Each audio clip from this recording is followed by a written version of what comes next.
नमस्कार प्यारे विद्यार्थियों, मैं सोहन एक बार फिर से आपका नितिन क्लासेस से स्वागत करता हूं।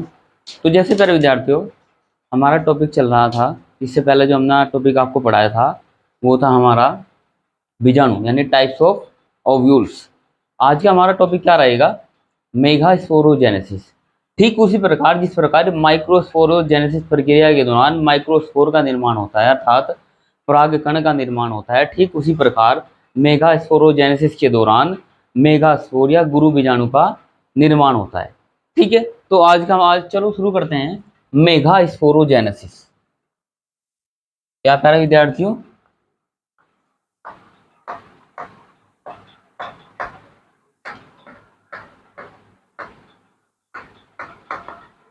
मेगास्पोरोजेनेसिस। अब देखिए, आप इसकी डेफिनेशन आप अपने हिसाब से भी दे सकते हैं। जरूर नहीं है कि आप जो डेफिनेशन बुक में दी हुई है आप वही लिखें। एक आसान लैंग्वेज में इसकी डेफिनेशन क्या बनेगी कि मेगास्पोर निर्माण की प्रक्रिया को मेगास्पोरोजेनेसिस कहते हैं। ये लिख सकते हैं, नंबर आपको उसको पूरे मिलेंगे। लेकिन अगर आप प्रॉपर वे में आपको उसकी डेफिनेशन लिखनी है तो कैसे लिखेंगे? मेगास्पोर का निर्माण कहाँ होता है? हमारे ओव्यूल्स के अंदर होता है। तो कहने का क्या मतलब होता है भाई, बीजांड तथा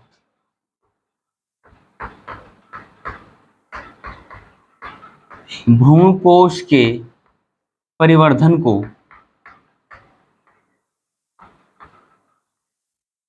परिवर्धन के दौरान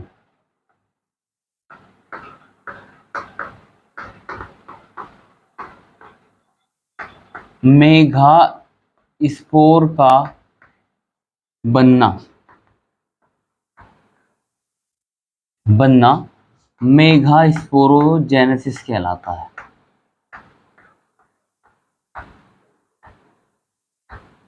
मेगास्पोरोजेनेसिस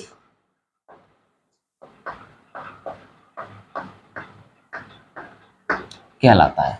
ठीक है, मैंने आपको क्या बताया, एक आप इसकी सिंपल डेफिनेशन भी दे सकते हैं कि मेगास्पोर बनने की प्रक्रिया को मेगास्पोरोजेनेसिस कहते हैं। और मेगास्पोर कहाँ बनते हैं? हमारे ओव्यूल्स के अंदर बनते हैं या भ्रूणकोश के अंदर बनते हैं। ठीक है, एक अलग डेफिनेशन आप इसकी और लिख सकते हैं यहाँ पर या करके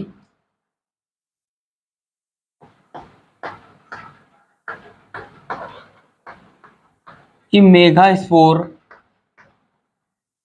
मदर सेल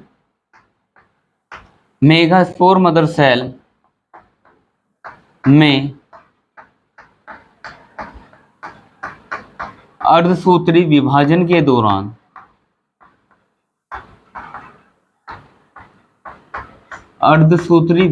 के दौरान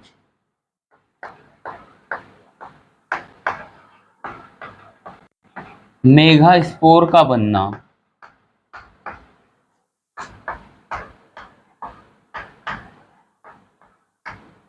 मेगास्पोरोजेनेसिस कहलाता है। ठीक है, बात समझ आ गई आपको? एक और डेफिनेशन आप इसकी लिख सकते हैं, वो सबसे आसान डेफिनेशन है। क्या है कि डेफिनेशन क्या होगी कि मेगास्पोर का बनना मेगास्पोर का बनना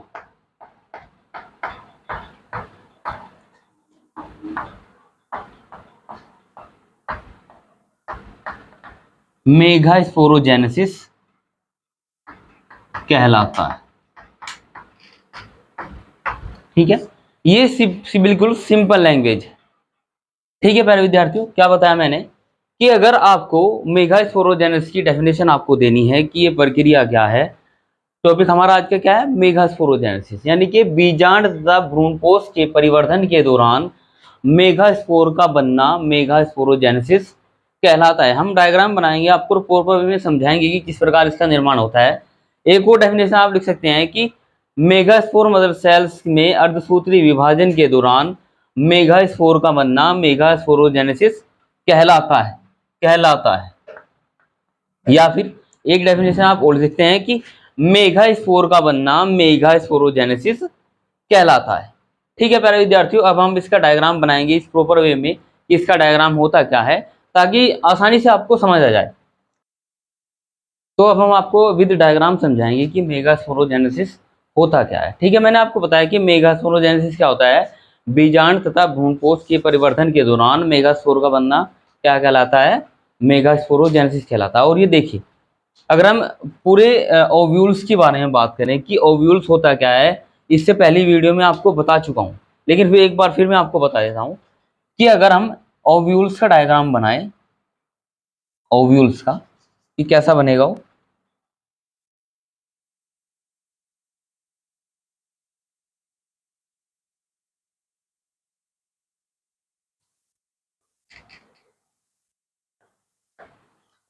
अभी आपको पता है कि ये सेंटर में क्या है, यहाँ पर देखिए, ये आपको पता है, मैंने आपको बताया था कि ये क्या है, माइक्रोपाइलैंड। ये क्या है हमारा, चलासाइंड। ये क्या हमारा, न्यूसिलस है। न्यूसिलस यानी कि बीजांड काय। और ये क्या होता है हमारा, एम्ब्रियोसेक। ठीक है, अब हम पूरे की बात नहीं करते क्योंकि ये क्या होता है हमारा, ये आउटर इंटेगुमेंट होता है, ये वाला आउटर,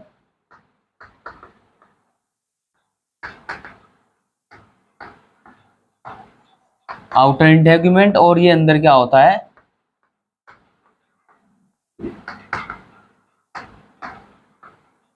इंटेगुमेंट। क्योंकि मैंने आपको बताया कि बीजांड और भ्रूणकोष के परिवर्धन के दौरान मेगास्पोर का बनना क्या कहलाता है भाई, मेगास्पोरोजेनेसिस कहलाता है। अब देखिए, इस ओव्यूल्स के अंदर ये पार्ट क्या होता है हमारा, न्यूसिलस, बीजांड काय होता है। अब अगर हम इसको थोड़ा सा इधर और करके बनाए तो ये बनेगा कैसे, मैं ये क्या होता है कि स्पोरोजेनेसिस प्रक्रिया के दौरान ये जो हमारा न्यूसिलस होता है, इसकी कुछ कोशिकाएं होती हैं, यहीं से ले लेते हैं हम। तो देखिए फिर विद्यार्थियों, अगर हम न्यूसिलस का डायग्राम इधर अलग बनाए तो कैसे बनेगा, ठीक है, देख समझने की कोशिश करेंगे।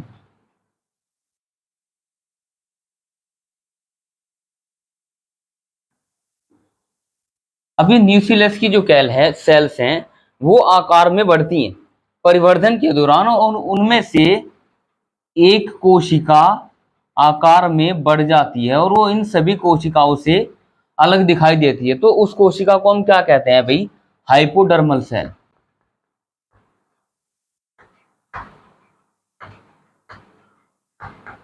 हाइपोडर्मल सेल, ठीक है, क्या बोलते हैं हम इसको, हाइपोडर्मल सेल। और इसी हाइपोडर्मल सेल्स को हम प्राइमरी आर्चिस्पोरियल सेल्स भी कहते हैं। क्या बोलते हैं हम इसको भाई, primary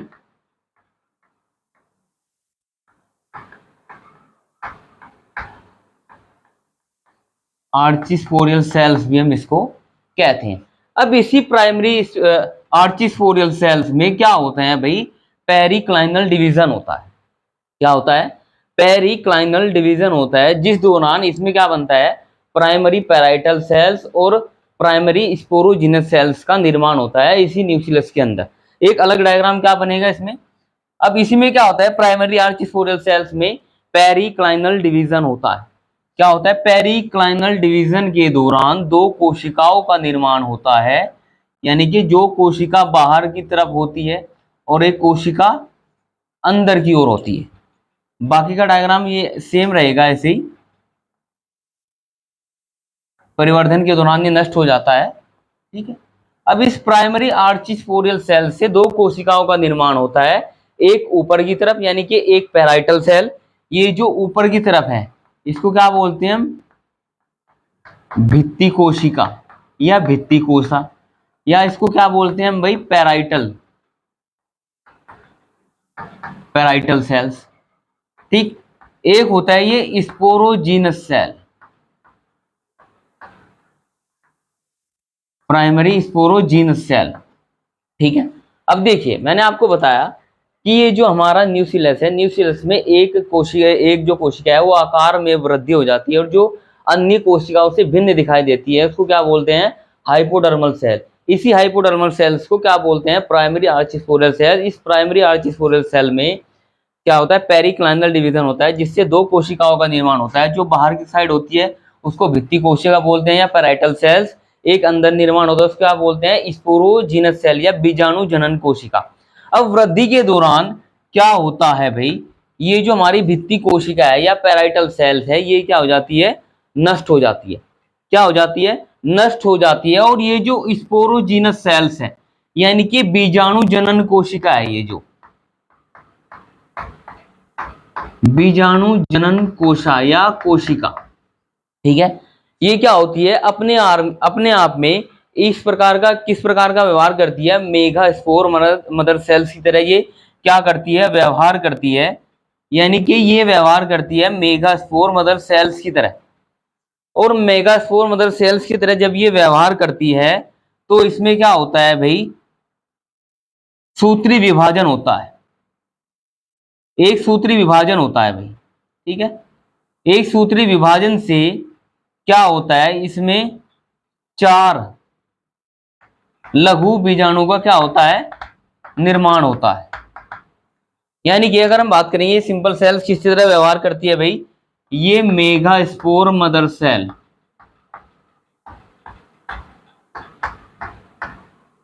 mega spore mother cells की तरह क्या करती है, ये काम करती हैं। इस मेगा स्पोर मदर सेल्स में ही क्या होता है भाई, सूत्री विभाजन होता है, जिस दौरान क्या होता है, 4 गुरु बीजाणु का क्या होता है, निर्माण होता है। 4 गुरु बीजाणु, ये जो 4 हैं इनको क्या बोलते हैं भाई, गुरु बीजाणु।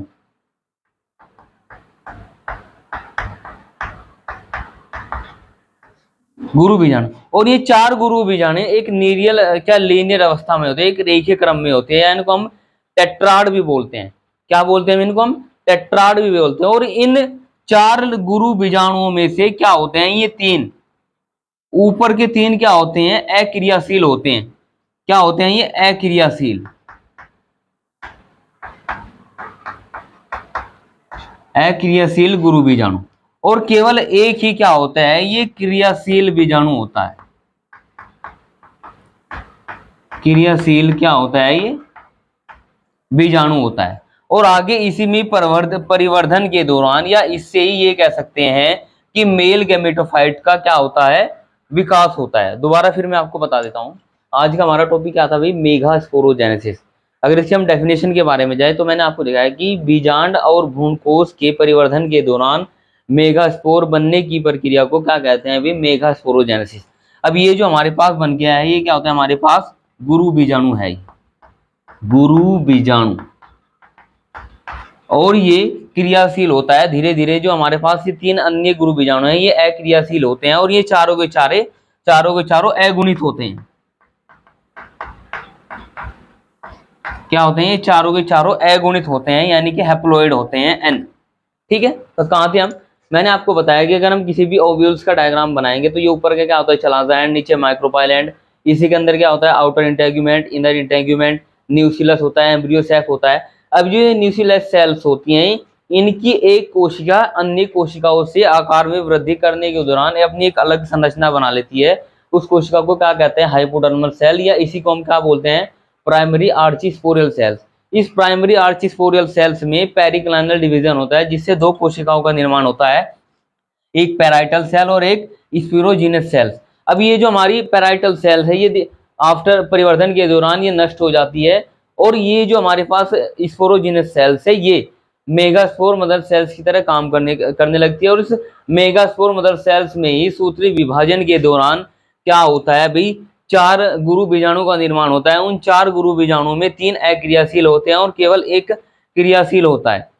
ठीक है, तो इस प्रकार की प्रक्रिया को हम क्या बोलते हैं भाई, मेगा स्पोरोजेनेसिस कहते हैं। हम क्या कहते हैं भाई, मेगा स्पोरोजेनेसिस, इस प्रक्रिया को बोला जाता है। ठीक है प्यारे विद्यार्थी, तो आज हमने जाना मेगा स्पोरोजेनेसिस क्या होता है और कहाँ पर होता है। ठीक है, और किस प्रकार से इसका डायग्राम बनता है, क्या इसमें फंक्शनल होता है, क्या इनमें एक्टिव होता है। केवल यही एक जो हमारे पास गुरु बीजाणु है ये एक्टिव होता है, बाकी तीनों ये क्या होते हैं, इनएक्टिव होते हैं। आगे आने वाला हमारा जो टॉपिक रहेगा वो मेल गैमेटोफाइट रहेगा, या डेवलपमेंट ऑफ मेल गैमेटोफाइट या एम्ब्रियो सेक्स। वो इसी के आगे की प्रक्रिया वो जानेंगे कि आगे की प्रक्रिया वो होती क्या है। ठीक है, तो उम्मीद करता हूँ आज का सेशन आपको पसंद आया होगा। ठीक है, पसंद आया तो लाइक कीजिए, सब्सक्राइब कीजिए और अपने दोस्तों को शेयर भी कीजिए। नमस्कार प्यारे विद्यार्थी।